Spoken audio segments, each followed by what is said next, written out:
हिंद प्यारे बच्चों, स्वागत है आपका आपके अपने परिवार भारतवर्ष क्लासेस में।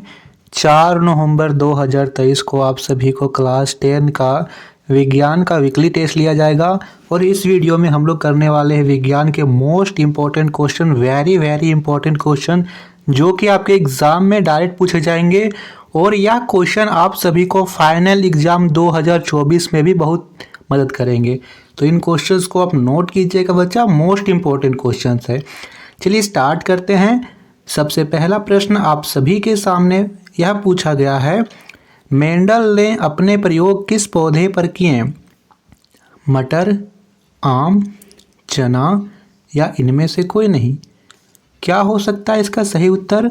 बिल्कुल सही, मटर के पौधे पर। ए विकल्प बिल्कुल सही है। जितने भी बच्चों का ए विकल्प यहाँ पे है उनका उत्तर बिल्कुल सही है।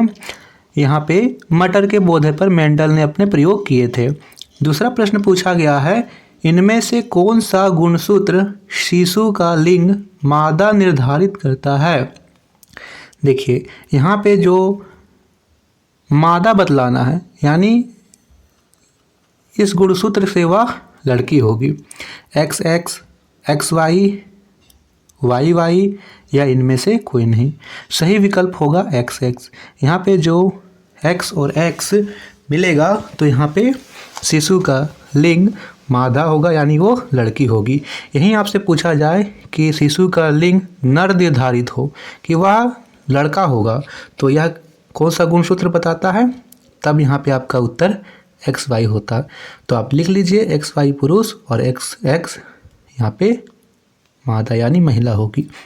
तीसरा प्रश्न पूछा गया है, मेंडल का प्रथम नियम क्या कहलाता है? वेरी इंपॉर्टेंट क्वेश्चन है बच्चा। मेंडल का प्रथम नियम क्या कहलाता है?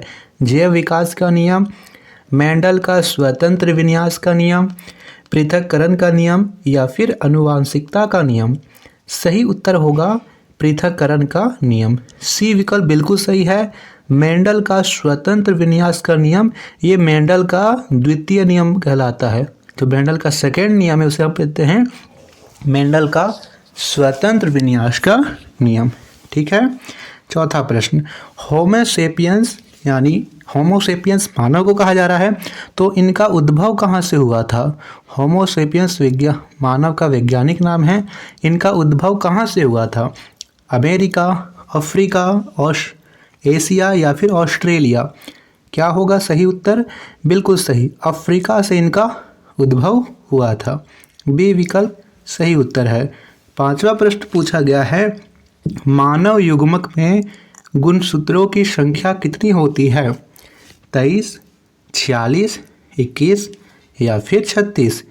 यहाँ पे सही उत्तर होगा 23। यहाँ पे गुणसूत्रों की कुल संख्या पूछ रखी है। यदि यहाँ पे पूछता गुणसूत्र के कितने युग्म होते हैं, युग्म यानी जोड़े, तब तो आप 23 बतलाते, लेकिन कुल संख्या पूछ रखी है तो आप 46 बतलाओगे। छठा प्रश्न, विभवांतर मापने वाले यंत्र को क्या कहते हैं?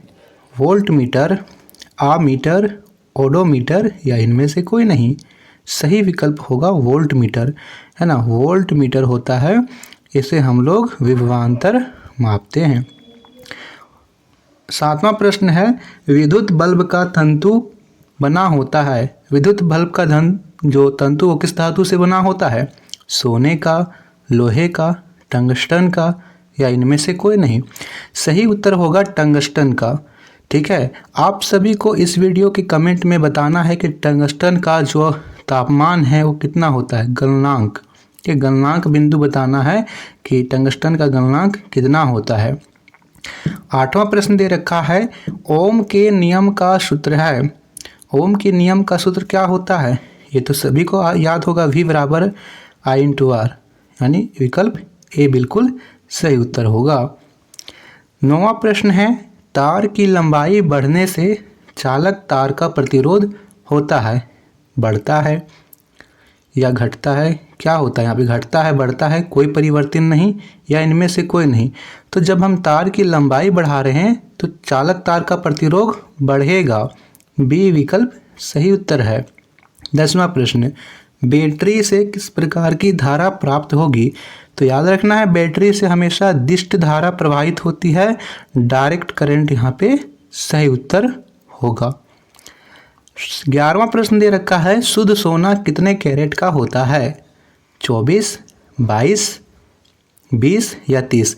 यहाँ पे शुद्ध सोना 24 कैरेट का होता है। इतने शुद्ध सोने से हम लोग आभूषण नहीं बना सकते हैं, क्योंकि ये बहुत ही लचीला होता है, मुलायम होता है, तुरंत टूट जाएगा। इसलिए इसमें कुछ धातु जैसे तांबा मिश्र यहाँ पे मिलाया जाता है, तो उस समय जो सोना होता है वो 22 कैरेट का होता है। आभूषण बनाने के लिए 22 कैरेट सोने का इस्तेमाल होता है। किस धातु को आसानी से चाकू से काटा जा सकता है? सोडियम, सोना, चांदी या इनमें से कोई नहीं। तो याद रखना है, सोडियम और लिथियम इन दोनों को हम लोग आसानी से चाकू से काट सकते हैं, और इन्हें मिट्टी के तेल में डुबोकर रखा जाता है। क्यों रखा जाता है? क्योंकि खुला छोड़ देंगे तो हवा से अभिक्रिया कर आग पकड़ लेगा, पानी में छोड़ेंगे तो पानी में भी ऑक्सीजन होता है, उससे अभिक्रिया करेगा। इसीलिए मिट्टी के तेल में इसे डुबोकर रखा जाता है। 13वां प्रश्न है, धातु के ऑक्साइड कैसे होते हैं? अम्लीय, क्षारीय, उदासीन या इनमें से कोई नहीं। तो धातु के ऑक्साइड क्षारीय होते हैं, अधातु के ऑक्साइड अम्लीय होते हैं। दोनों बातें आपको ध्यान रखनी है। अधातु के ऑक्साइड पूछे तो अम्लीय, धातु के पूछे तो क्षारीय। अगला प्रश्न है, बॉक्साइट किस धातु का अयस्क है?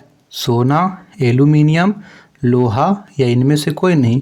तो बॉक्साइट एल्यूमिनियम धातु का अयस्क होता है। बी विकल्प बिल्कुल सही उत्तर है। प्यारे बच्चों, इसका जो PDF है वो हमारे official Telegram channel Bharatvarsh classes पर मिल जाएगा। आप सभी टेलीग्राम का लिंक डिस्क्रिप्शन में जाकर के देख सकते हो, वहाँ से ज्वाइन भी कर सकते हो, और आप PDF भी वहाँ से डाउनलोड कर सकते हो। तो जल्दी से टेलीग्राम चैनल को ज्वाइन कीजिए, लिंक डिस्क्रिप्शन में है। इनमें से कौन विद्युत का सबसे अच्छा चालक है? कॉपर, चांदी, सोना या एल्यूमिनियम? सबसे अच्छा चालक चांदी होता है। तो बच्चा यह था 15 मोस्ट इंपॉर्टेंट क्वेश्चन। आप सभी को अपने स्कोर बताने कि आपको 15 में से कितने राइट हुए हैं, और यहाँ पे आप सभी को लाइक ज़रूर करना है। थैंक यू बच्चा।